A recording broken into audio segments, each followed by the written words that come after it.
Alors il y a 3 listes qui ont été déposées, donc qui vont se présenter aux élections du 27 novembre.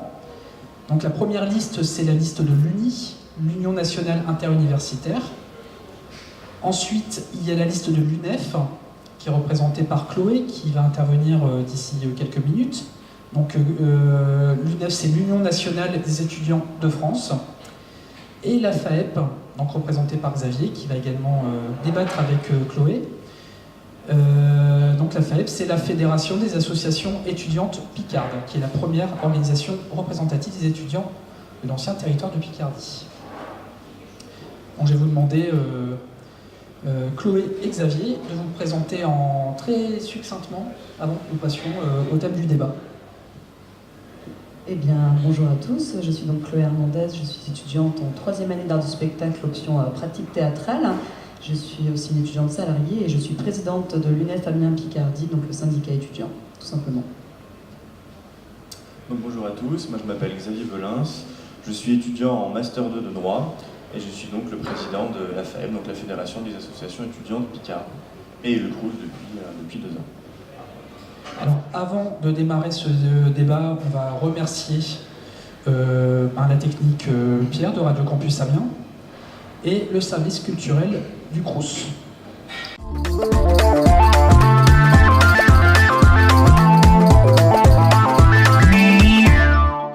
Alors, on va démarrer le premier thème. Le thème, c'est le thème des bourses et du social.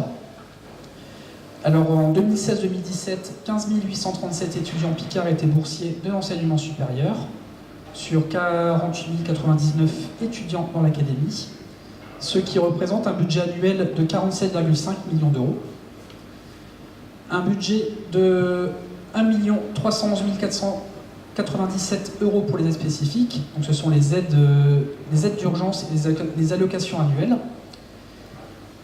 2342 étudiants ont été reçus en 2016-2017 par un assistant social du CRUS. Alors derrière ces chiffres, il y a le système d'attribution des bourses, ainsi que leur montant et les critères d'attribution. Il y a également la question de l'accès et de la connaissance des étudiants en matière d'aide sociale. Alors je vais demander à Chloé et à Xavier on va dire leurs propositions, enfin déjà leur réaction, puis leurs propositions sur ces thématiques et un petit peu sur ces points que je viens de soulever. Donc Chloé. Eh bien, donc les réactions, nous sommes la région avec le plus haut taux de boursiers de France, bien entendu, et ce depuis maintenant quelques années du point de vue de l'INSEE. Nous, malheureusement, aujourd'hui, au niveau des assistants sociaux, nous avons très peu d'assistants sociaux ici sur Amiens, donc parmi les revendications, l'UNEF demande à ce qu'il y ait plus d'assistants sociaux, car nous avons aujourd'hui des délais d'attente d'à peu près de 2 mois pour accéder à un rendez-vous avec ces personnes, donc afin d'avoir une aide de bourse. Nous désirons aussi un statut social revendicatif qui nous permettrait d'avoir une aide directe, donc selon le besoin. Donc le statut social de travailleur en formation, donc nous sommes formés à notre travail, et donc ce statut social qui nous permettrait d'accéder à toutes les aides globales du CRUS, donc directes et indirectes. Car il faut savoir qu'aujourd'hui, d'un point de vue de l'INSEE, si nous sommes étudiants, nous sommes inactifs. Or, nous ne sommes pas inactifs, nous sommes des travailleurs en formation qui avons besoin d'un véritable statut social afin d'avoir un maximum d'aides de notre côté, principalement des aides boursières. Voilà. Est-ce que tu peux parler des propositions de la FAEP ? Bien sûr. Déjà pour contextualiser aussi, c'est vrai qu'on est dans un des territoires qui subit le plus, je dirais, la précarité étudiante. Les chiffres que vous avez donnés, on a un étudiant sur 3 boursiers facilement, et ça fait plusieurs années que ce phénomène dure. Donc au niveau des propositions, la FAEP, on a déjà une position assez claire sur le système des bourses actuelles auxquelles on est opposé. Il faut savoir que, pour contextualiser un peu aussi, la FAEP est donc une fédération locale qui est adhérente à une organisation nationale qui est la FAGE, donc la Fédération des associations générales étudiantes. Ce qu'on propose au niveau du système de bourse actuellement, c'est une refonte totale donc, qui serait au sein de ce qu'on appelle l'aide globale d'indépendance. Donc en fait, on s'oppose actuellement au système des bourses sur critères sociaux, parce que ça ne touche pas, ce système ne touche malheureusement pas assez d'étudiants, de par ce système d'échelons justement, et crée surtout des effets de seuil, c'est-à-dire entre un échelon et un autre, où par exemple vous avez sur les déclarations qui sont faites dans le cadre du dossier social étudiant à une cinquantaine d'euros voire 100 euros près, on ne peut pas passer à l'échelon supérieur, et donc c'est pas parce que sur une déclaration annuelle, dans le cadre du pouvoir d'achat des parents, ceux-ci vont toucher 100 euros de plus annuellement, que ça va changer quelque chose sur les difficultés de l'enfant dans l'enseignement supérieur. Donc ce qu'on propose, c'est un système linéarisé. En fait, il n'y aurait plus de système d'échelon comme actuellement, ce qui permet de toucher plus d'étudiants et surtout de rendre le système plus progressif qu'il n'est actuellement. Ce qu'on propose aussi, c'est la mise en place d'un guichet unique. Un guichet unique qui regrouperait en fait l'ensemble des aides sociales qui aident actuellement, qui regrouperait donc le système des bourses et l'attribution des logements, mais aussi les aides au logement, donc les APL qui sont actuellement gérées par les CAF. On connaît que les démarches sont compliquées, le délai de traitement est surtout très long, donc ce qu'on favorise, c'est surtout un interlocuteur unique pour faciliter les démarches et les rendre plus accessibles. Sur le volet plus général des aides sociales, au niveau du CRUS, donc au niveau du FNO, donc le Fonds national des aides d'urgence, on se rend compte au sein des commissions d'aide spécifiques qui sont attribuées aux étudiants, pour y siéger en tant que représentant étudiant, que les dossiers sont nombreux, extrêmement nombreux. Il y a à peu près, on a eu plus de 3000 traitements sur ce mandat, ce qui est véritablement conséquent. Et donc justement, on propose une amélioration des permanences au niveau des assistantes sociales sur ce volet-là, pour que les traitements soient faits dans la mesure où on n'a toujours pas des assistants sociaux supplémentaires, mais aussi revoir également les critères d'attribution de ces aides spécifiques. Il y a une fiche qui actuellement, voilà, pour aller dans le sens peut-être et permettre à plus d'étudiants de pouvoir bénéficier, ou alors de manière plus effective de ce dispositif. Et au-delà de ça, ce qui pose également problème au niveau des assistants sociaux, c'est les sites délocalisés. On n'a pas, le site délocalisé ne dispose pas d'assistants sociaux sur place, c'est une réelle problématique aussi. Donc on a envie de dire qu'une amélioration de ce côté-là. Est-ce que, par rapport aux propositions de Xavier, Chloé, tu voudrais réagir Alors, il y a effectivement quelque chose qui me dérange, donc c'est l'aide globale d'indépendance, qui propose de faire en sorte que les APL, CAF, etc., ainsi que bourses soient regroupées en une seule aide. Aujourd'hui, la CAF est une cotisation, dans le sens que c'est en fonction de tes moyens, enfin tu donnes en fonction de tes moyens et tu reçois en fonction de tes besoins. Aujourd'hui, la bourse est prélevée vis-à-vis des impôts. Donc en fait, c'est ce qu'on pourrait appeler presque une casse de la sécurité sociale, car si on mixe les deux déjà, en fait, cela rend la sécurité sociale ainsi, enfin, cela rend ce système de bourse, ce système de dépense globale illisible. Par exemple, la sécurité sociale, donc c'est une aide pour les personnes aujourd'hui dans la société, pour les étudiants, etc., dans leur vie de tous les jours, tandis que les impôts sont le bon vouloir des États. Donc là où c'est prélevé les bourses. Aujourd'hui, la sécurité sociale est indépendante de l'État. Si on enlève ce côté indépendante, qu'est-ce qui nous dit que ok, peut-être qu'on gagnera un peu plus de bourses, mais en fait, au final, on ne va pas gagner plus. Pourquoi ? Parce qu'aujourd'hui, on cumule bourse et APL. On cumule donc ces demandes qui sont en fonction de nos besoins et ces bourses qui sont prélevées sur les impôts. Donc, en fait, on ne gagnera pas plus. On gagnera peut-être même un petit peu moins. Et donc aujourd'hui, oui, c'est nécessaire d'avoir un système de bourse différent qu'à l'heure actuelle, d'avoir une augmentation des bourses pour tous les étudiants, en sachant que le coût de la vie étudiante a augmenté de près de 1,31%. Mais aujourd'hui, cette aide globale d'indépendance n'est pas la bonne solution au regard de l'UNEF. En ce qui concerne les assistants sociaux, ça revient à ce qu'on disait, donc plus d'assistants sociaux, bien sûr, afin d'élargir sur tous les sites délocalisés, d'élargir sur toute l'UPJV, d'être aussi bien présent à Saint-Quentin qu'à Amiens, qu'à Creil ou autre. Donc oui, bien sûr, ça, c'est une revendication que l'UNEF porte déjà depuis quelques années, car il y a déjà 2 ans, nous avions ici même localement fait une pétition regroupant plus de 2500 signatures afin de demander plus d'assistants sociaux. Nous avons réussi à en avoir une en plus. Cela n'est toujours pas suffisant, car aujourd'hui, il y a toujours trop d'attentes pour les rendez-vous, que ce soit au niveau des sites délocalisés qu'au niveau d'Amiens même. Voilà. Alors Xavier, je vais te demander de réagir, parce que j'ai demandé à Claude de réagir sur les propositions de la FEP. Est-ce que tu peux réagir sur sa réaction? Et est-ce que tu peux également... voilà, donc uniquement une petite réaction, et puis est-ce que tu peux aussi, enfin justement, par rapport à la proposition de l'UNEF, est-ce que tu peux réagir? Alors du coup, pour réagir sur ce qui a été dit, non, c'est pas réellement cette discussion-là, l'indépendance de la sécurité sociale de l'État, elle n'est absolument pas en cause. Non, justement, sur le système d'APL, ce qui pose véritablement problème aujourd'hui, ce qui est géré par la CAF, c'est que les critères d'attribution sont fixés sur justement la superficie du loyer. C'est-à-dire que plus le loyer, plus la superficie du bien immobilier, pardon. Donc plus la superficie varie, plus finalement les critères, l'aide versée sera versée en fonction de la superficie. Ce qui n'est absolument pas efficient. Ça veut dire que plus le logement sera grand, et plus l'aide ira dans ce sens. Donc justement, ce qu'on dit, c'est quelque chose de beaucoup plus individualisé, c'est-à-dire calculé sur le bassin de vie, dans le cadre de l'aide globale d'indépendance, ce serait vraiment sur une aide qui serait individualisée, et non plus sur ce critère-là qui n'est pas efficient. Et la volonté aussi d'intégrer ces aides au logement, c'est que elle serait faite indépendamment des versements de bourse qui peuvent se faire, mais on aurait vraiment l'interlocuteur unique, gestionnaire, qui serait du coup le CROUS, puisque, comme je l'ai déjà dit, ce qui pose véritablement démarche, c'est la longueur des démarches qui sont faites dans le cadre de ces traitements. Il y a déjà des difficultés dans le cadre du dossier social étudiant au niveau du CROUS. Se rajoute à cela les problématiques au niveau de la CAF, et donc l'interlocuteur unique favorise justement le traitement dans des délais favorables, et surtout dans le sens de l'individualisation. Ce qui pose aujourd'hui problème, c'est le fait que les attributions ne soient pas suffisamment personnalisées sur les besoins des étudiants.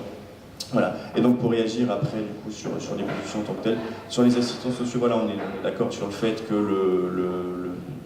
il y a un véritable problème sur l'ordre en tant que tel, mais on va plus loin de ça, c'est aussi, je dirais, sur le fonctionnement quotidien, au niveau des permanences, les améliorer. On a des commissions spécifiques, comme je dis, qui sont très récurrentes. C'est surtout, voilà, retravailler à la fois sur le statut, mais aussi sur la répartition, parce que ce qu'on oublie, c'est qu'il y a des sites délocalisés qui subissent énormément de problèmes, qui sont du coup éloignés du siège social du CROUS, qui subissent d'autant plus les problématiques. Donc là, on va aller plus loin aussi sur ce côté-là. Alors, on parlait des systèmes d'attribution de bourse, tout ce qui est critères. Alors, enfin voilà, vos propositions sont des propositions qui sont assez précises, mais est-ce que dans l'esprit des étudiants, vous pensez que justement les informations quant aux critères, quant aux critères d'attribution, toutes les informations sur les aides sociales sont connues par les étudiants, et sinon, qu'est-ce que vous proposez ? Alors non, aujourd'hui, tout ce qui est aide boursière, aide directe, aide indirecte, sont peu connus. Enfin, la majorité des étudiants les connaissent, principalement les aides indirectes, donc tout ce qui est restauration, logement, etc. Pour tout ce qui est demande de bourse, donc l'ASA et la ZAP, ça reste très très peu connu pour les étudiants. Aujourd'hui, il y a un problème de communication, que ce soit... c'est une erreur qui peut être faite de la part du CROUS, qui peut être faite aussi de la part de nous-mêmes, organisations et syndicats étudiants. Donc, bien sûr, il faut travailler sur cette communication, une communication peut-être un peu plus moderne, qui peut fonctionner aujourd'hui, toujours dans l'esprit d'aider les étudiants présents pour qu'ils puissent en savoir un peu plus.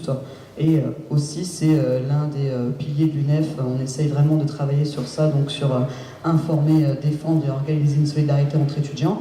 Donc les informer au niveau local. Donc nous essayons au maximum à travers des vidéos, à travers des messages, à travers des affiches, à travers les tracts aussi. Par exemple, sur nos tracts que nous tractons depuis maintenant près de 3 semaines, nous rappelons ce qui est donc le CROUS, donc qui est le statut social du CROUS. Donc l'égalité, la mutabilité et la continuité. Donc à quoi sert le CROUS, pourquoi le CROUS est là pour les étudiants. Bien entendu, nous restons ouverts à toute question pour les étudiants. Après, c'est quelque chose à voir aussi bien du point de vue du CROUS que de nous-mêmes, je pense. Alors c'est vrai qu'au niveau, au niveau de l'existence des aides, il y a un problème sur la communication, c'est assez évident. Il y en a déjà de base sur par exemple le montage du dossier social étudiant dans le cadre de l'attribution des bourses et des logements. Donc communiquer sur ces dispositifs de manière plus importante, mais aussi voilà, surtout sur les aides spécifiques notamment. Énormément d'étudiants ont des problématiques de ce côté-là, ne savent pas nécessairement qu'il faut se rapprocher d'une assistante sociale qui correspond avec son corps de filière, ne serait-ce aussi sur les barèmes d'attribution de ces fameuses aides spécifiques. Donc communiquer de plus grande ampleur dessus, voilà, de la responsabilité, voilà, pour le coup on se rejoint avec Chloé, commune entre les élus étudiants et le CROUS, il faut agir des deux côtés. Nous on a aussi dans le cadre de notre campagne rappelé les principales missions du CROUS, notamment au niveau des aides sociales, via des visuels explicatifs, mais aussi une vidéo présentative qu'on a pu faire. Donc ça c'est un dispositif qu'on tente d'améliorer, le problème ne se pose pas depuis ce mandat-là, hein, ça existe depuis plusieurs mandats, ça s'améliore à peine selon les années, donc ouais, véritablement continuer la communication sur ces dates, d'autant plus qu'on voit au sein des commissions que les demandes sont de plus en plus récurrentes, les traitements deviennent extrêmement nombreux, donc il est d'autant plus légitime d'avoir une campagne de communication qui va dans le sens de ces dispositifs qui sont nécessaires, et puis derrière de pouvoir militer aussi pour du coup avoir plus de fonds sur ces aides qui sont prises en partie par la région notamment.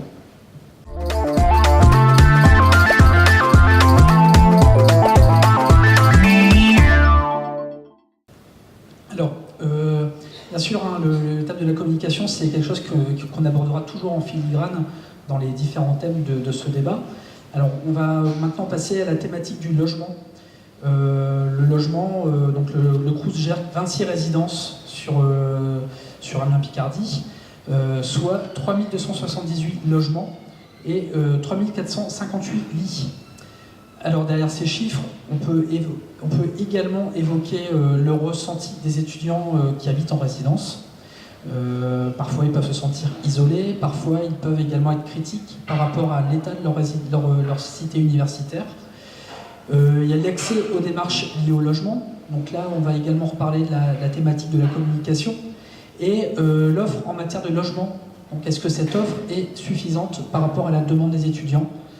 Voilà, donc ça je pense que c'est des thèmes que vous allez aborder dans votre programme. Donc quelles sont vos propositions? Donc c'est la même règle du jeu que tout à l'heure. Quelles sont vos propositions en matière de logement?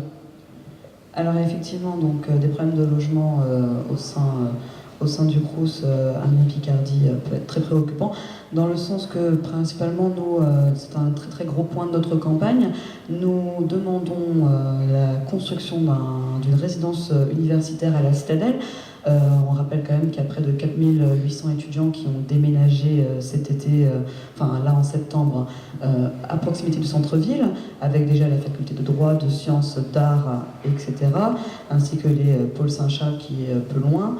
Nous n'avons que 3 résidences universitaires à proximité de la Citadelle, et nous avons une plus grosse qui est la résidence Saint-Leu à côté de la faculté de sciences. Nous demandons donc une construction, car aujourd'hui on est dans le centre-ville, nous avons près de 8000 étudiants, si ce n'est plus, dans le centre-ville. Les loyers en centre-ville commencent à être chers. En ce qui concerne la rénovation, donc déjà l'UNEF a fait son plan 40 000 logements, donc pour rénover 40 000 logements au sein du national, donc au sein de toute la France. Par exemple, celle de Saint-Leu était l'un de ces logements. Pour ce mandat, nous demandons aussi le plan 80 000 logements, pour toujours dans cette continuité de rénover près de 80 000 logements dans toute la France. Alors comment on est venu à ce genre de choix? Nous avons pris contact avec des employés du CROUS tout simplement, et avec la CGT CROUS, les employés de la CGT CROUS, qui nous ont remonté quelques problèmes, comme ici à Amiens par exemple, résidence des Castillons, en haut de la rue de la Citadelle, où on peut trouver des puces de lit et des cafards. En fait, on ne peut pas laisser les étudiants vivre ainsi, d'où ces rénovations qui sont nécessaires, et d'où ces logements toujours plus nécessaires pour les étudiants qui découvrent le coût de la vie étudiante, encore une fois en hausse. Xavier? Alors sur le logement, c'est aussi une partie effectivement qui est assez importante au sein de notre campagne. Il y a plusieurs volets. Déjà, un volet qui est assez central, c'est de travailler avec la représentation même au sein de ces conseils de résidence. On compte engager, on a déjà commencé d'ailleurs, une grande concertation sur l'état des différentes résidences justement, que ce soit à Amiens mais aussi sur les sites délocalisés, et en collaboration avec les élus en conseil de vie en résidence qui eux vivent au quotidien au sein de ces logements. Donc voilà, il semble assez logique d'articuler le travail avec eux, d'autant plus que le conseil d'administration peut se doter d'un conseil académique de vie en résidence afin de pouvoir se réunir avec les différents représentants issus des conseils de vie en résidence, du CROUS mais aussi du personnel pour discuter de ces choses-là et donc cadrer. Donc, il y a de véritables problématiques sur l'état des résidences, que ce soit sur Amiens, mais aussi au niveau des sites délocalisés. Il faut savoir que là-bas, ce sont beaucoup des résidences conventionnées. On a aussi beaucoup sur Amiens, où l'État laisse vraiment à désirer, en tout cas au niveau des chambres et sur les parties communes, et où là, il faut véritablement agir. On mène aussi une campagne de lutte assez importante contre l'isolement au sein des résidences. Dans le cadre de la concertation étudiante qu'on a pu faire lors de la pré-campagne, on a eu énormément de retours. Il faut savoir qu'il y a un peu plus de 55% des étudiants qui ont répondu se sentaient isolés au sein de leur logement. Donc c'est quelque chose qui n'est pas souhaitable et qui peut pas perdurer. Donc ce qu'on propose, voilà, c'est de travailler encore une fois avec les différents acteurs, notamment les élus de résidence, personnel du CROUS et autres, sur voilà, la mise en place de permanences, avec les étudiants, voilà, sur des démarches administratives en général dans lesquelles ils pourraient se sentir assez lésés, mais aussi faire vivre des espaces de vie qui ont lieu au sein de ces résidences, mais qui ne sont absolument pas, voilà, qui ont du mal à venir vivre. Donc le CROUS a déjà commencé une partie de ce travail avec un service civique qu'ils ont mobilisé sur la question. Nous aussi au sein de la FEC, on a donc un service civique en charge de l'accès à la citoyenneté, un autre au niveau de la culture, voilà, pour pouvoir se rapprocher de ces lieux et les faire vivre dans le bon sens et pouvoir accompagner les étudiants. Au-delà de ça, on a aussi au niveau du cautionnement, on a beaucoup d'étudiants on a retrouvé aussi dans le cadre de cette étude, qui ont des problèmes à trouver un garant. Et donc là, voilà, c'est améliorer la communication sur le dispositif existant, qui est maintenant ce qu'on appelle le dispositif Visal, donc qui permet, dans le cadre de l'action logement, de pouvoir, l'étudiant en difficulté, de pouvoir trouver un garant, donc qu'il soit d'ailleurs, c'est un dispositif assez généralisé, qu'il soit étudiant, demandeur d'emploi ou dans la vie active jusqu'à 28 ans, de bénéficier d'un garant, donc de largement élargir la communication sur ce dispositif, et aussi dans le cadre de la concertation qui peut être faite, là sur une position plus nationale, dans le cadre du plan 60 000 logements qui a été développé par le gouvernement, voilà, c'est avoir un certain nombre de logements qui seront dédiés à des résidences du CROUS. Vous l'avez dit sur les chiffres, voilà, on a à peu près 3 000 lits, et on a quand même 47 000 étudiants sur l'académie, donc on ne peut pas dire que ce soit suffisamment pertinent. Après, on ne pourra jamais avoir un nombre de lits suffisant qui correspond à un lit par étudiant, c'est structurellement impossible. On sait très bien que les différentes instances n'auront pas les financements. Donc voilà, c'est tout un tas de points sur lesquels on voudrait travailler, et aussi dans la mesure où le parc locatif du CROUS ne suffit pas lui-même, que ce soit sur ces résidences conventionnées ou traditionnelles.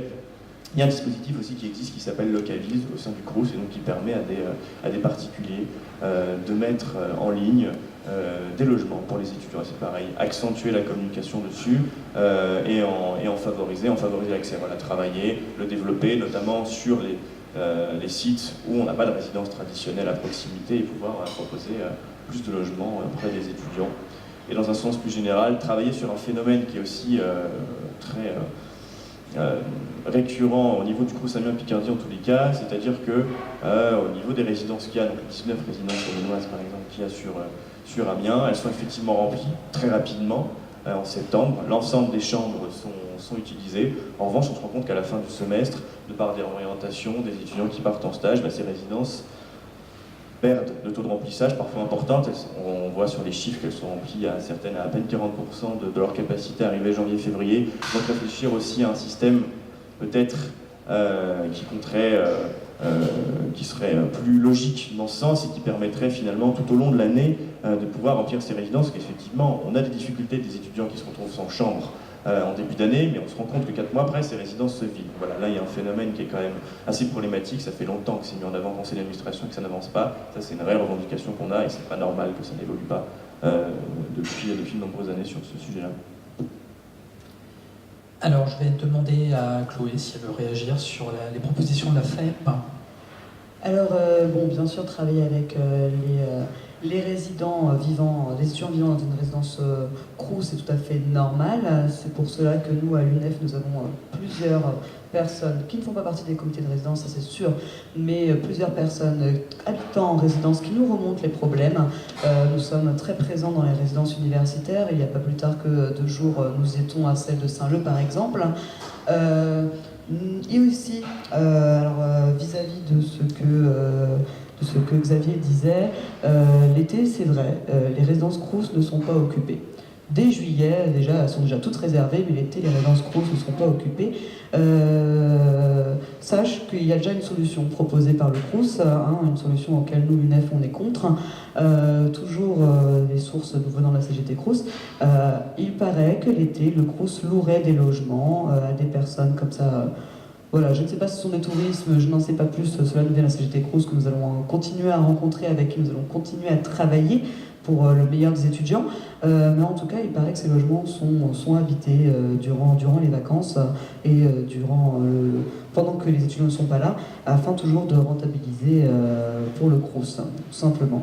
Après, bien sûr, nous allons continuer à travailler avec la CGT Crous pour voir s'il n'y aurait pas une autre solution au niveau des logements. Nous en rencontrons une pas plus tard que ce soir, une dame travaillant à la résidence du Bailly, pour voir avec elle ce qu'on pourrait faire dans cette résidence, au niveau des rénovations, au niveau des actions aussi avec les étudiants. Voilà, tout simplement. C'est un travail de longue date, mais un travail qu'il faut faire pour réussir à faire en sorte que tout se passe le mieux pour les étudiants. Est-ce que tu veux réagir sur les propos de Chloé ? Oui, alors je pense qu'il y a eu une incompréhension, c'est qu'on ne parlait pas sur les résidences qui se vivent au sein de l'été, mais justement au sein de l'année universitaire, c'est-à-dire qu'elles sont remplies en début d'année, donc premier semestre, mais qu'elles se vident en cours d'année, fin de premier semestre notamment, parce que des étudiants partent en réorientation, d'autres partent beaucoup aussi en stage, on a beaucoup d'étudiants qui sont alternants ou en stage de fin d'études, c'est là que le problème se pose. En cours d'année universitaire, alors le dispositif qui est existant actuellement et qui est généralisé dans l'ensemble des Crous, c'est ce qu'on appelle le dispositif Bed & Crous, qui permet du coup à des étudiants qui seraient de passage sur l'académie pour un stage ou autre, de pouvoir bénéficier d'une chambre pendant une semaine, un mois. Alors ce dispositif existe, mais il n'est pas efficient, il n'est pas suffisant, puisque elle reste quand même dans un taux de remplissage qui n'est pas effectif. Donc au-delà de l'améliorer la communication sur ce dispositif, il semble de le développer dans son ensemble pour réellement réfléchir, parce que la problématique qui est justement qui n'est pas acceptable, c'est que les résidences, on est des étudiants qui se retrouvent sans chambre en début d'année universitaire, mais ensuite on se rend compte que ces résidences, le taux de remplissage est dans une diminution importante en cours d'année universitaire. Donc la réelle problématique est vraiment là. Alors, vous parliez de votre présence chacun au sein des résidences universitaires. Donc, vous parliez par rapport au conseil étudiant en résidence. Alors moi, je souhaitais avoir votre sentiment par rapport aux étudiants qui habitent déjà en résidence, qui parfois ressentent un sentiment d'isolement. Qu'est-ce qui est proposé par l'UNEF et la FEP par rapport à tout ça ? Alors, déjà bien entendu des actions faites au sein même de logements. Donc par exemple, comme je le disais il y a 2 jours, nous étions à la résidence Saint-Leu, nous étions en train d'aller voir les étudiants, réellement nous faisions du porte-à-porte pour voir s'ils avaient des problèmes à nous remonter vis-à-vis de leur résidence. Nous avons pu rencontrer une jeune demoiselle qui habitait avant dans un autre logement Crous. Ça répond quand même un petit peu à ta question vis-à-vis de la desserte. Du fait que les logements Crous se vident, et qui avait dû changer de logement parce que le sol était moisi, sur les murs c'était fissuré, sa porte ne fermait plus, sa fenêtre ne fermait plus. C'était quand même une résidence Crous dans laquelle elle vivait, une résidence Crous à proximité du campus sud. Donc à ce moment-là, nous l'avons regardé, nous lui avons dit qu'est-ce que tu as fait pour cela. Donc elle nous a expliqué un petit peu ses démarches et elle m'a dit que depuis qu'elle était là, que depuis qu'elle était présente dans cette nouvelle résidence, elle se sentait bien, mais que par contre, oui, elle était seule. Alors on lui a demandé si au moins elle connaissait son voisin de palier. Elle a dit que non. Donc Donc tout simplement, nous avons proposé tout simplement des actions communes avec les résidents de chaque résidence. Ça peut très bien être des soirées, ça peut très bien être des cinémas, ça peut être du cinéma, tout un tas de choses et actions culturelles, hein, principalement. On essaye vraiment d'axer aussi beaucoup sur la culture. Tout un tas de choses qui permettraient cette proximité entre étudiants, qui permettraient cette entraide et ce monde social que nous, l'UNEF, on revendique depuis maintenant notre création, donc depuis plus de 100 ans. Voilà.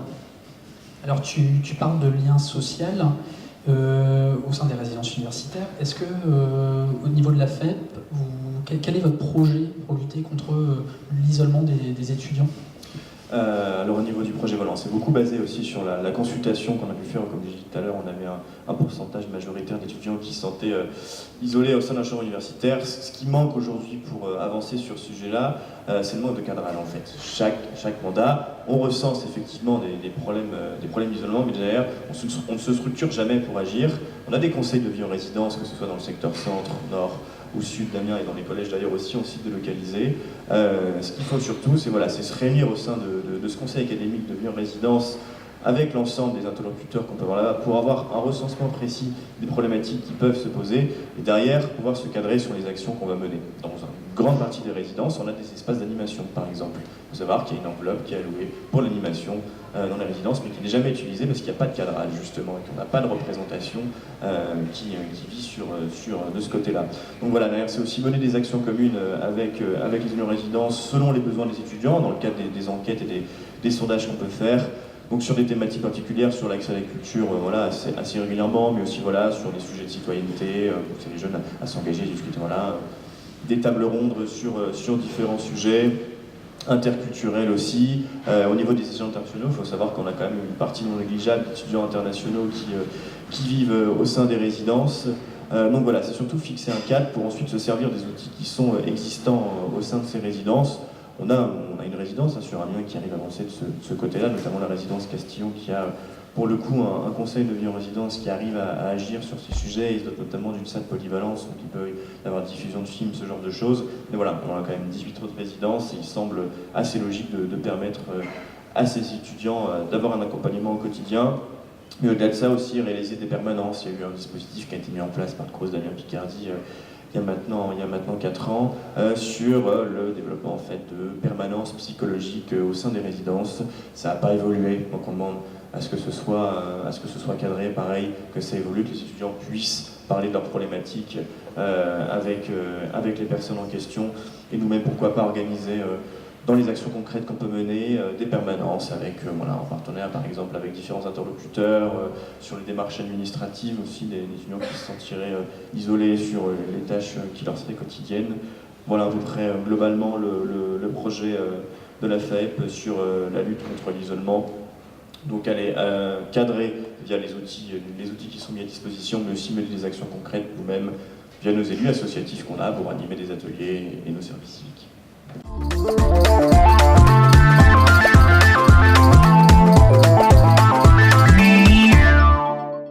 Alors, on va maintenant enchaîner avec le thème suivant, c'est le thème de la restauration. Je pense que vous aurez pas mal de choses à dire. Donc, comme pour les autres thèmes, quelques chiffres clés. Le Crous gère 8 restaurants universitaires et 12 cafettes.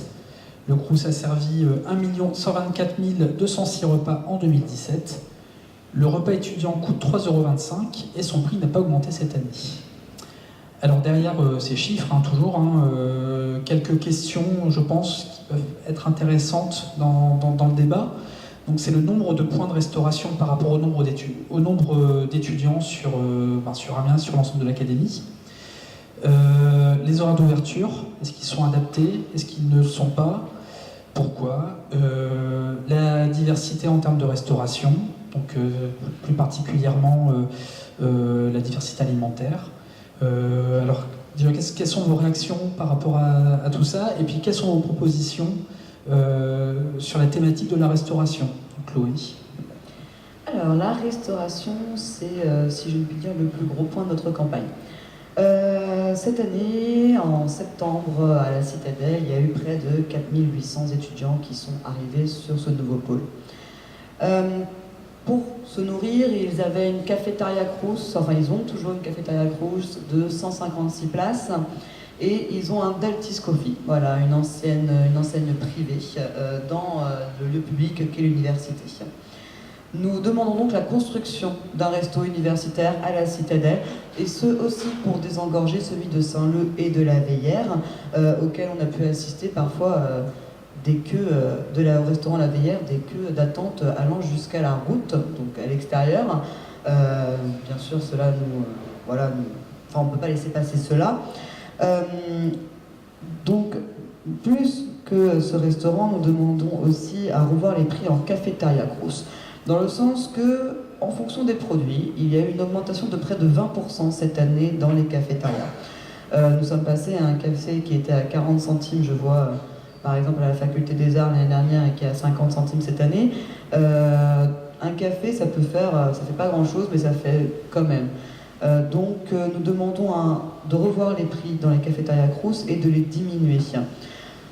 Ensuite, nous avons vu aussi que la restauration non étudiante, donc tout ce qui était restauration mais Crous, tout ce qui était action Crous mais non étudiante, représentait près de 1/6 du chiffre d'affaires du Crous. Donc cela nous vient du rapport d'activité du Crous, avec donc aussi une augmentation très très forte de vente de sandwichs.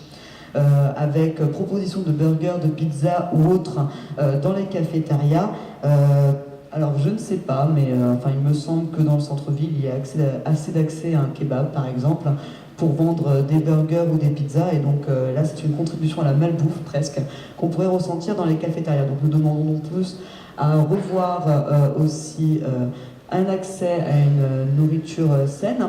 Alors pour ça peut passer par plusieurs points. Il y a plusieurs choses, par exemple sur Amiens, qui nous permettent d'accéder à cette nourriture. Je pense par exemple à l'île aux fruits. Voilà, tout simplement l'île aux fruits, qui est un immense potager de fruits et légumes avec des repas bio des paniers bio à moindre frais auxquels les étudiants peuvent y aller.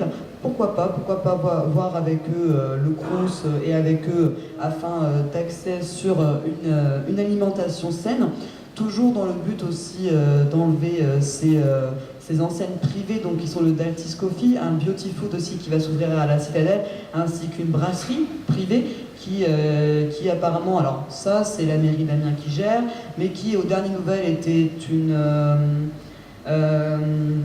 un comptoir du Malte. Voilà, donc un comptoir du Malte, moi sur un lieu universitaire, nous n'en voulons pas.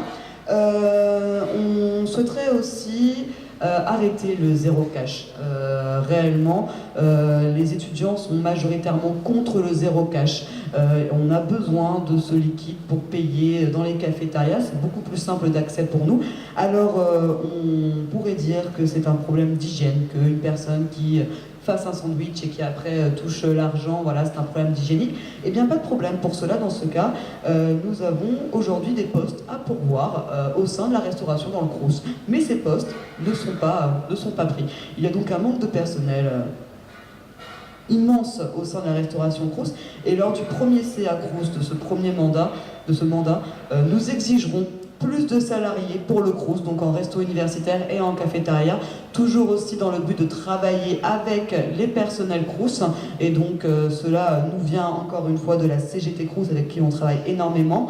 Donc nous exigerons ces salariés en plus, toujours donc dans le but de passer au zéro cash, car une personne pourrait être à la caisse pendant que l'autre fabrique les sandwichs, toujours dans le but de répondre encore une fois plus à la demande des étudiants. Et alors par contre aussi, il y a un endroit où il y a beaucoup de personnel. Je prends par exemple la cafétéria de la Citadelle à nouveau. En fait, aujourd'hui, au niveau du chiffre d'affaires, les restos universitaires sont en légère baisse pour le Crous. Par contre, les cafétérias sont en augmentation, et étrangement, c'est là où le financement est plus grand qu'il y a plus de personnel. Donc voilà, nous exigeons une augmentation de personnel partout, dans tous les restos U, dans toutes les cafétérias U, ainsi qu'une baisse des prix dans toutes les cafétérias, et donc la construction d'un resto universitaire à la Citadelle. Alors, donc, quelles sont les propositions de la FAEP ? Alors, beaucoup de propositions sur ce domaine-là aussi. Voilà, on prône quand même une révision de l'ensemble du dispositif de restauration, que ce soit sur le volet des cafétérias ou de la restauration traditionnelle. Sur le niveau de la restauration traditionnelle, tout d'abord, il y a une position qu'on a qui est très claire et à laquelle on s'oppose. Actuellement, on a une tarification qui est à 3,25 €, donc qui a été gelée au niveau des restaurants universitaires. En revanche, le problème qui se pose, c'est ce fameux système de points, d'encadrement de repas par points. On se rend compte que ça crée de nombreux problèmes au niveau de la flexibilité du choix de l'étudiant. Ça contraint souvent de devoir dépasser la tarification de 3,25 € si on sélectionne des produits de meilleure qualité. Mais pareil, inversement, si au niveau des points ça ne correspond pas au niveau du choix de l'étudiant, le nombre de points n'atteint pas les 3,25 €, il paye également cette tarification. Alors, on considère que c'est quelque chose qui n'est pas efficient, qui n'est pas pertinent, qui doit être refondu dans son ensemble. Pareil, au niveau de la diversification, sur l'enquête qu'on a pu faire, on a eu extrêmement de retours sur la demande, que ce soit sur la restauration traditionnelle, beaucoup aussi de restauration de cafétéria, sur le besoin d'avoir des produits plus variés, qui aillent plus dans le sens d'une nourriture saine. Donc ces consultations-là, on demande à ce qu'elles soient beaucoup plus régulières, qu'on en fasse de manière semestrielle au moins, pour avoir des retours qui soient plus réguliers, et se saisir encore une fois d'une instance qui avait été demandée par la FEP, qui a été créée mais qui ne fonctionne pas aujourd'hui, qui est la commission restauration, qui est faite pour réunir les élus étudiants et les personnels de restauration du Crous, pour travailler justement dans l'intérêt des étudiants et des demandes qui peuvent être faites. Ensuite, sur les espaces de restauration en tant que tels. Nous, on ne s'oppose pas du tout sur le principe à la construction de nouveaux espaces de restauration, de restaurants universitaires. En revanche, le problème qui se pose, c'est qu'on le sait très bien, les financements actuellement ne permettent pas d'avoir ce nouveau restaurant universitaire. Ce qu'il faut savoir, c'est que, Chloé l'a dit, la restauration est en moyenne déficitaire au niveau d'émissions du Crous. Et justement, c'est la région qui est intervenue, par exemple, pour financer le restaurant de la Veillère, qui a lui aussi été très déficitaire sur son fonctionnement. Bon, il a augmenté quelque peu là, ces derniers mois. Selon les chiffres donnés par le directeur général du Crous, il y aurait une augmentation de taux de remplissage de 10%. Voilà, ça ne va pas encore véritablement dans le bon sens. Donc voilà, soit on choisit de faire le combat uniquement sur un financement de restaurant universitaire, mais derrière, en attendant, on ne peut pas trouver des solutions transitoires pour pallier à ce manque de place. Donc voilà, les solutions alternatives qu'on peut avoir en tous les cas, dans un premier temps, c'est notamment un outil par exemple qui paraît assez logique, qui pourrait venir pour désengorger les problèmes de place à la citadelle. Ce serait le food truck. On a fait la demande pour qu'il soit déplacé sur le site pour pouvoir justement rendre les temps d'attente un peu plus fluides. Mais encore là aussi, revoir la carte, effectivement, quand on se rend compte il y a beaucoup de choses qui sont proposées au sein de cette cafétéria, mais qui ne vont pas forcément dans le sens du bien-être. Là où on s'oppose aussi, c'est au niveau de l'encadrement des tarifs en cafétéria. Voilà, on a d'un côté un ticket restaurant U qui est gelé depuis 3 ans. Bon, effectivement, c'est une bonne chose, mais derrière, voilà, on a des prix en cafétéria qui sont en constante augmentation. Nous, on s'y oppose systématiquement. Chaque année, on lutte contre l'augmentation des prix en cafétéria, mais ça perdure. Donc, ce qu'on demande à minima, c'est que les produits qui soient proposés soient un minimum dans le sens des attentes des étudiants, dans la mesure où ça augmente, donc d'avoir des produits qui soient plus simples, plus adaptés. On propose aussi des formules à 3,25 systématiquement, enfin dans la plupart des cafétérias au niveau des étudiants, mais voilà, qui répondent pas forcément aux attentes qui sont assez pauvres. C'est de les revoir dans ce sens-là. Voilà, donc des positions au sens global, et ce qui pose gros problème aussi au niveau des... Parce que quand on regarde les chiffres exacts, on se rend compte que l'ensemble des rues sur Amiens ne sont jamais à 100% de leur taux de remplissage. En fait, ce qui pose surtout problème, c'est la logistique, qui est très mal gérée. C'est-à-dire qu'on a des flux, voilà, on va avoir un flux énorme d'étudiants qui vont arriver vers 12h30, 13h.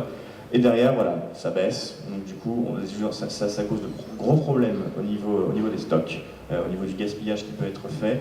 Donc nous, voilà, ce qu'on revendique pour que ça aille dans le bon sens, c'est qu'on favorise justement la mise en place de créneaux courts, c'est-à-dire qu'on aurait du coup 3 services le midi, ce qui permettrait de s'adapter plus majoritairement à l'emploi du temps des étudiants, et donc avoir un flux qui soit du coup beaucoup plus constant, beaucoup plus fluide, et qui permette d'avoir les restaurants universitaires à un taux de remplissage voilà, assez régulier pendant les heures des repas, et que ça ait du coup plus de sens sur ce côté-là. Voilà, je pense qu'au-delà de la nécessité de créer des espaces de restauration, il y a aussi la nécessité de revoir le dispositif en tant que tel, sur ce qu'on y propose, les services, mais aussi la manière dont c'est organisé. Et encore une fois, il faut savoir que les problèmes d'espace de restauration ne se posent pas qu'au sein du site de la Citadelle, mais beaucoup dans les sites délocalisés, où on a justement un système de restauration conventionné qui ne correspond pas aux étudiants. Voilà, et aussi évoluer de ce côté-là. Voilà à peu près pour la restauration au niveau des positions de la FAEP. Alors, je pense que je vais susciter des frustrations, parce que comme on arrive presque à la fin de ce débat, je ne vais pas pouvoir vous demander de réagir sur des propositions des uns et des autres en termes de restauration.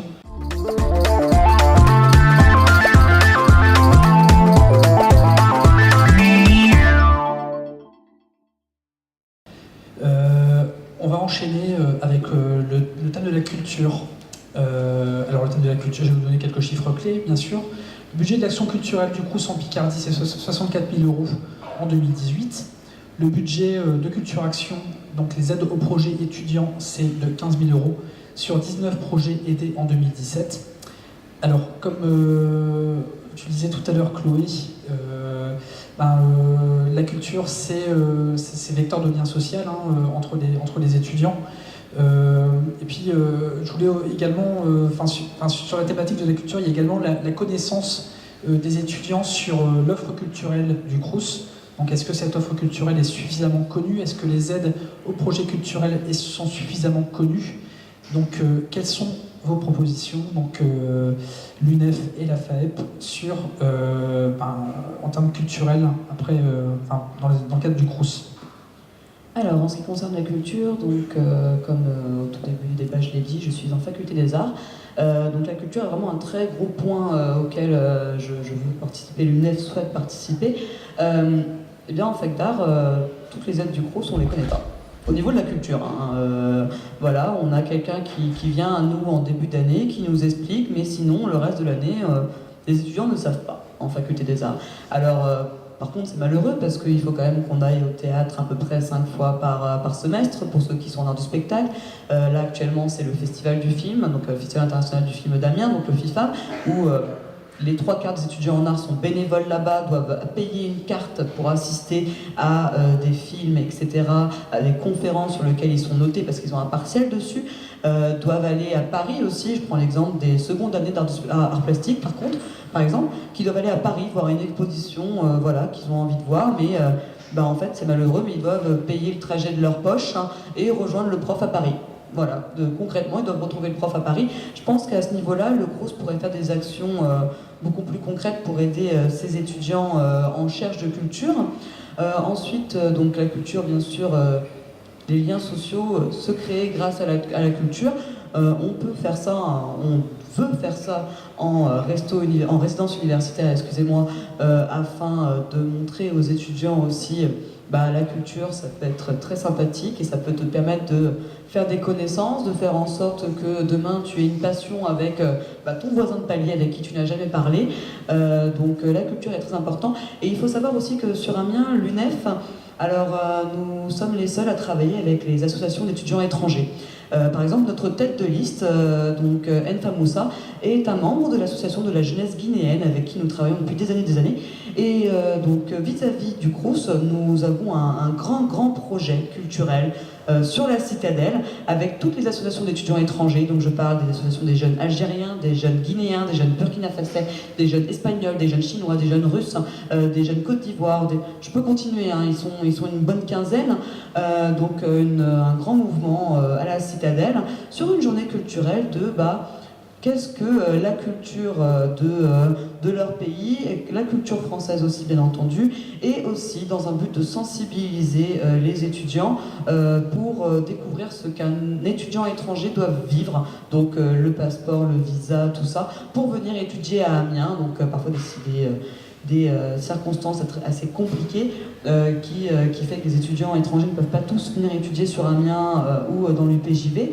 Donc voilà, c'est un grand projet culturel qui nous tient énormément à cœur et qu'on espère réaliser très prochainement dans l'année même suite aux élections Crous avec Enfa Moussa ainsi qu'Amadou Camara et nos camarades de la jeunesse guinéenne. Un projet que j'espère qui sera annuel à la suite et qu'on pourra refaire chaque année sur la Citadelle. Alors, autour de la FAEP, d'exposer leurs idées, leur programme en termes de culture. Déjà donné quelques éléments tout à l'heure en parlant des actions résidences.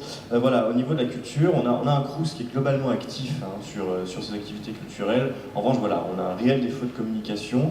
Il y a néanmoins des actions qui sont menées tout au long de l'année. Le cas du Festitude, par exemple, au premier semestre, mais toutes les actions qui peuvent être menées derrière par Campus en Mouvement, les ateliers théâtrales, etc.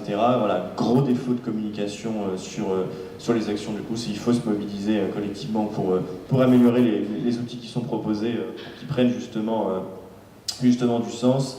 On a aussi la volonté de développer le dispositif Culture Action qui permet donc à des étudiants de mener des projets culturels. Ça a déjà évolué puisque l'enveloppe a augmenté durant le précédent mandat et c'est quelque chose qu'on avait pas mal revendiqué. On a réussi à avoir une commission supplémentaire cette année, donc là aussi c'est une victoire de ce côté-là. Et voilà, continuer à développer la communication autour de ce dispositif pour permettre à tout et chacun, puisque c'est un dispositif qui permet non seulement à des associations de développer des actions, mais aussi à des étudiants de l'académie, par exemple dans le cadre d'un projet humanitaire.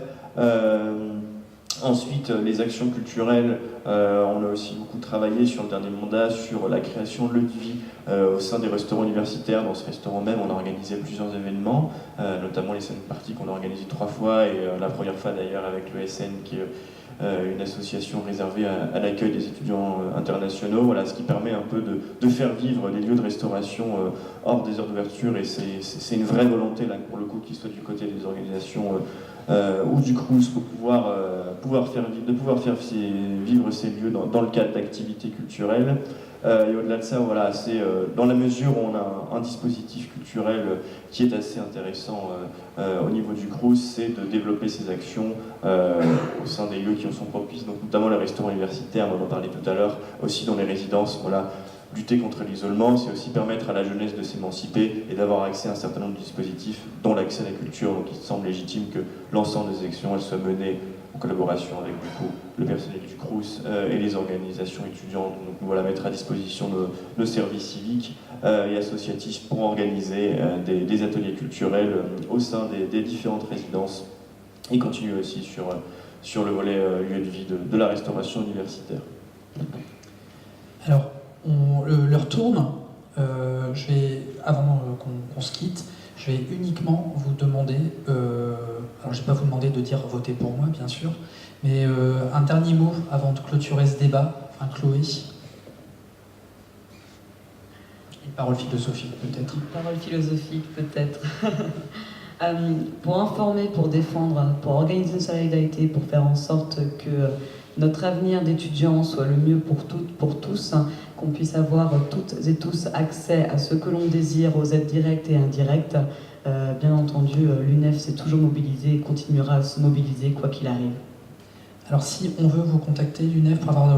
Alors vous pouvez bien entendu donc, nous contacter sur la page Facebook UNEF Amiens Picardie 2018, ou tout simplement en m'appelant